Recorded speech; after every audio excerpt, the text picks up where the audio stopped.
ॐ ऐं ह्रीं क्लीं चामुण्डाय विच्चे। ओम दुम दुर्गाए नमः। जय माता दी। दोस्तों, गुप्त नवरात्रि का दूसरा दिन है और दूसरे दिन 10 महाविद्याओं में से दूसरी विद्या माँ तारा देवी की पूजा की जाती है और माता के 9 स्वरूप में माँ ब्रह्मचारिणी की पूजा की जाती है। आज हम सब माँ तारा की कथा का श्रवण करेंगे।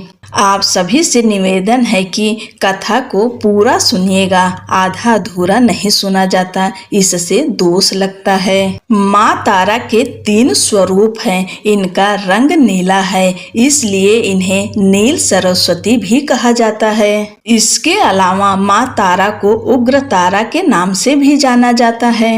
माँ अपना उग्र रूप धारण करके अपने भक्तों के सभी कष्टों को दूर करती हैं और अपने भक्तों को मोक्ष प्रदान करती हैं। माँ तारा की पूजा करने से काम, क्रोध, मोह और लोभ से छुटकारा मिलता है। माँ तारा के तीसरे स्वरूप का नाम एक जटा है। माँ तारा का पहला रूप है उग्र तारा। ये अपने भयानक और उग्र ऊर्जा की वजह से विश्व में विख्यात हैं। माँ उग्र तारा के अंदर समस्त तामसिक गुण मौजूद हैं और ये अपने भक्त की कठिन से कठिन परिस्थितियों में भी सहायता करती हैं। उग्र तारा किसी भी प्रकार के संकटों का नाश करती हैं और साथ ही बुद्धि, बल, विवेक को जागृत करके अपने भक्तों को विनाशकारी परिस्थितियों में भी पथ प्रदर्शन करती हैं और उनकी सहायता करती हैं। नील सरस्वती माँ तारा के इस स्वरूप में पूरे ब्रह्मांड का ज्ञान समाहित है। माँ नील सरस्वती आयुर्वेद, ज्योतिष विज्ञान या कुछ और भी अज्ञात ज्ञान जो कि सामान्य बुद्धि के व्यक्ति की समझ से परे है, इन सभी चीजों को एकत्र करने के पश्चात जो स्वरूप बनेगा और जो ऊर्जा उत्पन्न होगी वह है देवी नील सरस्वती। देवी नील सरस्वती राजसिक गुणों से संपन्न है। नील सरस्वती अपने ज्ञान और ऊर्जा से ज्वलंत शव को भी शिव का रूप देने में सक्षम है। माँ तारा का तीसरा स्वरूप है एक जटा। देवी एक जटा मोक्ष प्रदान करने वाली देवी हैं। माँ का यह स्वरूप सत्व गुणी है। देवी एक जटा शिव को अपनी जटाओं में धारण करके उन्हें मोक्ष प्रदान करने वाली देवी हैं। देवी एक जटा अपने सभी भक्तों को मृत्यु के पश्चात अपनी जटा में स्थान देती हैं और साथ ही मोक्ष प्रदान करती हैं। माँ तारा की पूजा हमेशा रात्रि के समय ही की जाती है, इसलिए अगर आप माँ तारा की पूजा कर रहे हैं तो इसे हमेशा अर्धरात्रि में ही करें। माँ तारा की पूजा हमेशा एकांत कक्ष में ही करें, जहाँ आपके अलावा और कोई उपस्थित ना हो। वैसे गुप्त नवरात्रि की पूजा गुप्त रूप से ही होती है, इसे किसी को बताना नहीं चाहिए।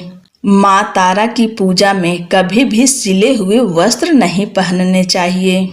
चलिए कथा का श्रवण करते हैं और माता रानी का जयकारा लगाते हुए कथा शुरू करते हैं। आप सब पूरे श्रद्धा और भक्ति के साथ इस कथा का श्रवण करिए। कथा सुनने मात्र से ही माँ जगदम्बा की कृपा आप सबके ऊपर सदैव बनी रहेगी।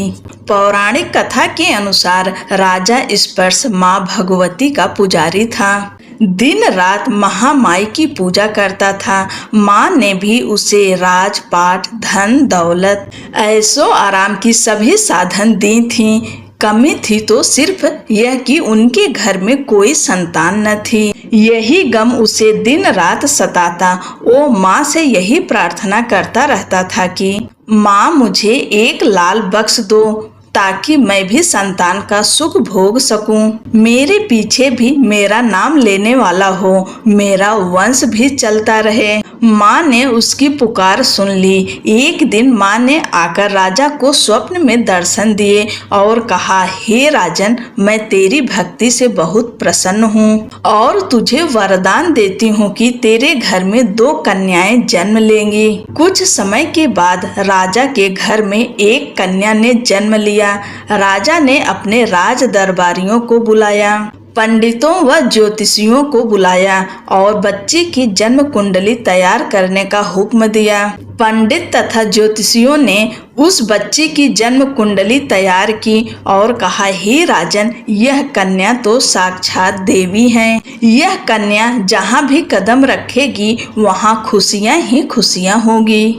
यह कन्या भी भगवती की पुजारिन होगी। उस कन्या का नाम तारा रखा गया। थोड़े समय के बाद राजा के घर वरदान के अनुसार एक और कन्या ने जन्म लिया। मंगलवार का दिन था। पंडितों और ज्योतिषियों ने जब जन्म कुंडली तैयार की तो उदास हो गए। राजा ने उदासी का कारण पूछा तो वे कहने लगे, महाराज, यह कन्या आपके लिए शुभ नहीं है। राजा ने उदास होकर ज्योतिषियों से पूछा कि मैंने ऐसे कौन से बुरे कर्म किए हैं जो कि इस कन्या ने मेरे घर में जन्म लिया है। उस समय ज्योतिषियों ने अपनी ज्योतिष लगाकर बताया। कहने लगे कि ये दोनों कन्याएं जिन्होंने आपके घर में जन्म लिया है, पिछले जन्म में राजा इंद्र की अप्सराएं थीं। इन्होंने सोचा कि हम भी मृत्यु लोक में भ्रमण करें तथा देखें कि मृत्यु लोक पर लोग किस तरह रहते हैं। दोनों ने मृत्यु लोक पर एकादशी का व्रत रखा। बड़ी बहन का नाम तारा था, छोटी बहन का नाम रुकमन।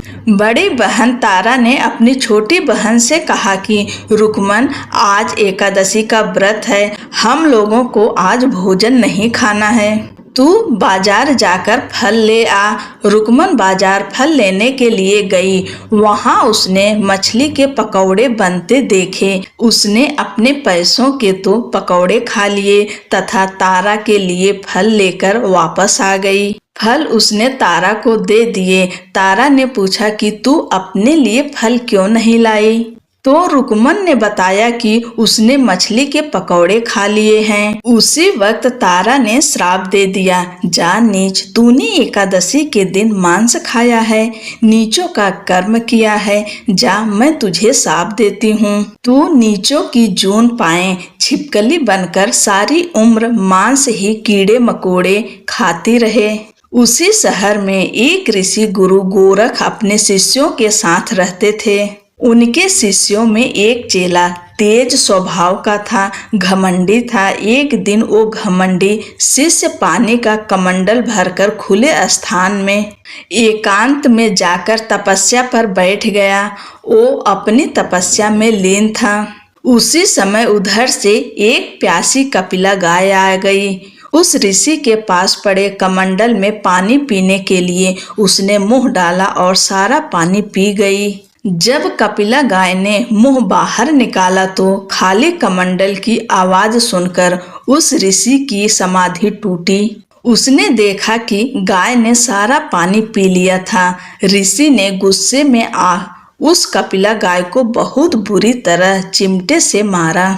वह गाय लहूलुहान हो गई। यह खबर गुरु गोरख को मिली। उन्होंने जब कपिला गाय की हालत देखी तो उस ऋषि को बहुत बुरा भला कहा और उसी वक्त आश्रम से निकाल दिया। गुरु गोरख ने गाय माता पर किए गए पाप से छुटकारा पाने के लिए कुछ समय बाद एक यज्ञ रचाया। इस यज्ञ का पता उस शिष्य को भी चल गया जिसने कपिला गाय को मारा था। उसने सोचा कि वह अपने अपमान का बदला जरूर लेगा। यज्ञ शुरू हो गया। उस चेले ने एक पंछी का रूप धारण किया और चोंच में सर्प लेकर भंडारे में फेंक दिया, जिसका किसी को पता न चला। एक छिपकली जो पिछले जन्म में तारा देवी की छोटी बहन थी तथा बहन के साप को स्वीकार कर छिपकली बनी थी, सर्प का भंडारे में गिरना देख रही थी। उसे त्याग व परोपकार की शिक्षा अब तक याद थी। वह भंडारा होने तक घर की दीवार पर चिपकी रही और समय की प्रतीक्षा करती रही। कई लोगों के प्राण बचाने हेतु उसने अपने प्राण न्यौछावर कर लेने का मन ही मन निश्चय किया। अब खीर भंडारे में दी जाने वाली थी। बांटने वालों की आंखों के सामने वह छिपकली दीवार से कूदकर कड़ाही में जा गिरी। नादान लोग छिपकली को बुरा भला कहते हुए खीर की कड़ाही को खाली करने लगे। उन्होंने उसमें मरे हुए सांप को देखा। तब सबको मालूम हुआ कि छिपकली ने अपने प्राण देकर उन सबके प्राणों की रक्षा की है। उपस्थित सभी सज्जनों और देवताओं ने उस छिपकली के लिए प्रार्थना की कि उसे सब योनियों में उत्तम मनुष्य जन्म प्राप्त हो तथा अंत में वह मोक्ष को प्राप्त करे। तीसरे जन्म में वह छिपकली राजा स्पर्श के घर कन्या जन्मी। दूसरी बहन तारा देवी ने फिर मनुष्य जन्म लेकर तारामती नाम से अयोध्या के प्रतापी राजा हरिश्चंद्र के साथ विवाह किया। राजा स्पर्श ने ज्योतिषियों से कन्या की कुंडली बनवाई। ज्योतिषियों ने राजा को बताया कि कन्या आपके लिए हानिकारक सिद्ध होगी, शकुन ठीक नहीं है, अतः आप इसे मरवा दीजिए। राजा बोले, लड़की को मारने का पाप बहुत बड़ा पाप है, मैं उस पाप का भार नहीं बन सकता। तब ज्योतिषियों ने विचार करके राय दी कि हे राजन, आप एक लकड़ी के संदूक में ऊपर से सोना चांदी आदि जड़वा दें, फिर उस संदूक के भीतर लड़की को बंद करके नदी में प्रवाहित कर दीजिए। सोने चांदी से जड़ा हुआ संदूक अवश्य ही कोई लालच से निकाल लेगा और आपकी कन्या को भी पाल लेगा। आपको किसी प्रकार का पाप न लगेगा। ऐसा ही किया गया और नदी में बहता हुआ संदूक काशी के समीप एक भंगी को दिखाई दिया। वह संदूक को नदी से बाहर निकाल लाया। उसने जब संदूक खोला तो सोने चांदी के अतिरिक्त अत्यंत रूपवान कन्या दिखाई दी। उस भंगी के कोई संतान नहीं थी। उसने अपनी पत्नी को वह कन्या लाकर दी तो पत्नी की प्रसन्नता का ठिकाना न रहा। उसने अपनी संतान के समान ही बच्ची को छाती से लगा लिया। भगवती की कृपा से उसके स्तनों से दूध उतर आया। पति पत्नी दोनों ने प्रेम से कन्या का नाम रुक्को रख दिया। रुक्को बड़ी हुई, उसका विवाह हुआ। रुक्को की सास महाराजा हरिश्चंद्र के घर सफाई आदि का काम करने जाया करती थी। एक दिन वह बीमार पड़ गई। रुक्को महाराजा हरिश्चंद्र के घर काम करने के लिए पहुंच गई। महाराज की पत्नी तारामती ने जब रुक्को को देखा तो वह अपने पूर्व जन्म के पुण्य से उसे पहचान गई। तारामती ने रुक्को से कहा, हे बहन, तुम मेरे यहाँ निकट आकर बैठो। महारानी की बात सुनकर रुक्को बोली, रानी जी, मैं नीच जात की भंगिनी हूँ, भला मैं आपके पास कैसे बैठ सकती हूँ। तब तारामती ने कहा, बहन, पूर्व जन्म में तुम मेरी सगी बहन थी। एकादशी का व्रत खंडित करने के कारण तुम्हें छिपकली की योनि में जाना पड़ा। जो होना था सो हो चुका। अब तुम अपने इस जन्म को सुधारने का उपाय करो तथा भगवती वैष्णो माता की सेवा करके अपना जन्म सफल बनाओ। यह सुनकर रुक्को को बड़ी प्रसन्नता हुई और उसने उपाय पूछा। रानी ने बताया कि वैष्णो माता सब मनोरथों को पूर्ण करने वाली हैं। जो लोग श्रद्धा पूर्वक माता का पूजन व जागरण करते हैं, उनकी सब मनोकामना पूर्ण होती है। रुक्को ने प्रसन्न होकर माता की मनौती करते हुए कहा, हे माता, यदि आपकी कृपा से मुझे एक पुत्र प्राप्त हो गया तो मैं भी आपका पूजन व जागरण करवाऊंगी। माता ने प्रार्थना को स्वीकार कर लिया। फल स्वरूप 10वें महीने उसके गर्भ से एक अत्यंत सुंदर बालक ने जन्म लिया। परंतु दुर्भाग्यवश रुक्को को माता का पूजन जागरण कराने का ध्यान न रहा। जब वह बालक 5 वर्ष का हुआ तो एक दिन उसे माता चेचक निकल आई। रुक्को दुखी होकर अपने पूर्व जन्म की बहन तारामती के पास आई और बच्चे की बीमारी का सब वृत्तांत कह सुनाया।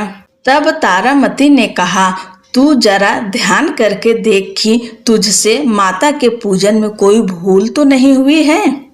इस पर रुक्को को 6 वर्ष पहले की बात याद आ गई। उसने अपराध स्वीकार कर लिया। उसने फिर मन में निश्चय किया कि बच्चे को आराम आने पर जागरण अवश्य करवाएंगे। भगवती की कृपा से बच्चा दूसरे दिन ही ठीक हो गया।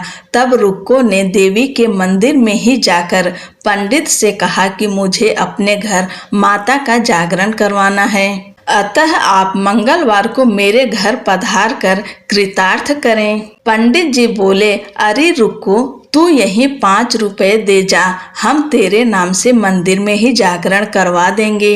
तू नीच जात की स्त्री है, इसलिए हम तेरे घर में जाकर देवी का जागरण नहीं कर सकते। रुक्को ने कहा, हे पंडित जी, माता के दरबार में तो ऊंच नीच का कोई विचार नहीं होता। वे तो सब भक्तों पर समान रूप से कृपा करती हैं, अतः आपको कोई ऐतराज नहीं होना चाहिए। इस पर पंडित ने आपस में विचार करके कहा कि यदि महारानी तुम्हारे जागरण में पधारें तब तो हम भी स्वीकार कर लेंगे। यह सुनकर रुक्को महारानी के पास गई और सब वृत्तांत कह सुनाया।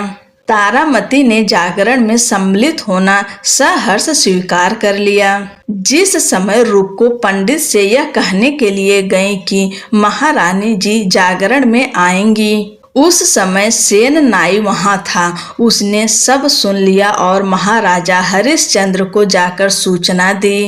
राजा को सेन नाई की बात पर विश्वास नहीं हुआ। महारानी भंगियों के घर जागरण में नहीं जा सकती, फिर भी परीक्षा लेने के लिए उसने रात को अपनी उंगली पर थोड़ा सा चीरा लगा लिया, जिससे नींद न आए। रानी तारामती ने जब देखा कि जागरण का समय हो रहा है परंतु महाराज को नींद नहीं आ रही, तो उसने माता वैष्णो देवी से मन ही मन प्रार्थना किया कि हे माता, आप किसी उपाय से राजा को सुला दें ताकि मैं जागरण में सम्मिलित हो सकूं। राजा को नींद आ गई। तारामती रोशनदान से रस्सा बांधकर महल से उतरी और रुक्को के घर पहुंच गईं। उस समय जल्दी के कारण रानी के हाथ से रेशमी रुमाल तथा पांव का एक कंगन रास्ते में ही गिर पड़ा। उधर थोड़ी देर बाद राजा हरिश्चंद्र की नींद खुल गई। वह भी रानी का पता लगाने निकल पड़ा। उसने मार्ग में कंगन व रुमाल देखा। राजा ने दोनों चीजें रास्ते से उठाकर अपने पास रख ली और जहां जागरण हो रहा था वहां जा पहुंचा। वह एक कोने में चुपचाप बैठकर दृश्य देखने लगा। जब जागरण समाप्त हुआ तो सबने माता की अरदास की। उसके बाद प्रसाद बांटा गया। रानी तारामती को जब प्रसाद मिला तो उसने झोली में रख लिया। यह देख लोगों ने पूछा, आपने प्रसाद क्यों नहीं खाया? यदि आप न खाएंगी तो कोई भी प्रसाद नहीं खाएगा। रानी बोली, तुमने प्रसाद दिया वह मैंने महाराज के लिए रख लिया, अब मुझे मेरा प्रसाद दे दें। अब की बार प्रसाद ले तारा ने खा लिया। इसके बाद सब भक्तों ने माँ का प्रसाद खाया। इस प्रकार जागरण समाप्त करके प्रसाद खाने के पश्चात रानी तारामती महल की तरफ चली। तब राजा ने आगे बढ़कर रास्ता रोक लिया और कहा, तूने नीचों के घर का प्रसाद खा अपना धर्म भ्रष्ट कर लिया। अब मैं तुझे अपने घर कैसे रखूं? तूने तो कुल की मर्यादा व प्रतिष्ठा का भी ध्यान नहीं रखा। जो प्रसाद तू अपनी झोली में मेरे लिए लाई है उसे खिला, मुझे भी तू अपवित्र करना चाहती है। ऐसा कहते हुए जब राजा ने झोली की ओर देखा तो भगवती की कृपा से प्रसाद के स्थान पर उसमें चंपा, गुलाब, गेंदे के फूल, कच्चे चावल और सुपारियां दिखाई दी। यह चमत्कार देख राजा आश्चर्यचकित रह गया। राजा हरिश्चंद्र रानी तारा को साथ ले महल लौट आए। वहीं रानी ने ज्वाला मैया की शक्ति से बिना माचिस या चकमक पत्थर की सहायता के राजा को अग्नि प्रज्वलित करके दिखाई, जिसे देखकर राजा का आश्चर्य और बढ़ गया। रानी बोली, प्रत्यक्ष दर्शन पाने के लिए बहुत बड़ा त्याग होना चाहिए। यदि आप अपने पुत्र रोहिताश्व की बलि दे सकें तो आपको दुर्गा देवी के प्रत्यक्ष दर्शन हो जाएंगे। राजा के मन में तो देवी के दर्शन की लगन हो गई थी। राजा ने पुत्र मोह त्याग कर रोहिताश्व का सिर देवी को अर्पण कर दिया। ऐसी सच्ची श्रद्धा एवं विश्वास देख दुर्गा माता सिंह पर सवार हो उसी समय प्रकट हो गईं और राजा हरिश्चंद्र दर्शन करके कृतार्थ हो गए। मरा हुआ पुत्र भी जीवित हो गया। चमत्कार देख राजा हरिश्चंद्र गदगद हो गए। उन्होंने विधि पूर्वक माता का पूजन करके अपराधों की क्षमा मांगी। इसके बाद सुखी रहने का आशीर्वाद दे माता अंतर्ध्यान हो गईं। राजा ने तारा रानी की भक्ति की प्रशंसा करते हुए कहा, तारा तुम्हारे आचरण से अति प्रसन्न हो। मेरे धन्य भाग जो तुम मुझे पत्नी रूप में प्राप्त हुई। आयु पर्यंत सुख भोगने के पश्चात राजा हरिश्चंद्र, रानी तारा एवं रुक्मन भंगिनी तीनों ही मनुष्य योनि से छूटकर देवलोक को प्राप्त हुए। माता के जागरण में तारा रानी की कथा को जो मनुष्य भक्ति पूर्वक पढ़ता या सुनता है उसकी सभी मनोकामनाएं पूर्ण होती हैं, सुख समृद्धि बढ़ती है, शत्रुओं का नाश होता है। इस कथा के बिना माता का जागरण पूरा नहीं माना जाता है। पूरी कथा सुनने के लिए आप सभी का दिल से धन्यवाद। माता रानी की कृपा से कथा पूर्ण रूप से समाप्त हुआ। आप सभी को गुप्त नवरात्रि की ढेर सारी शुभकामनाएं।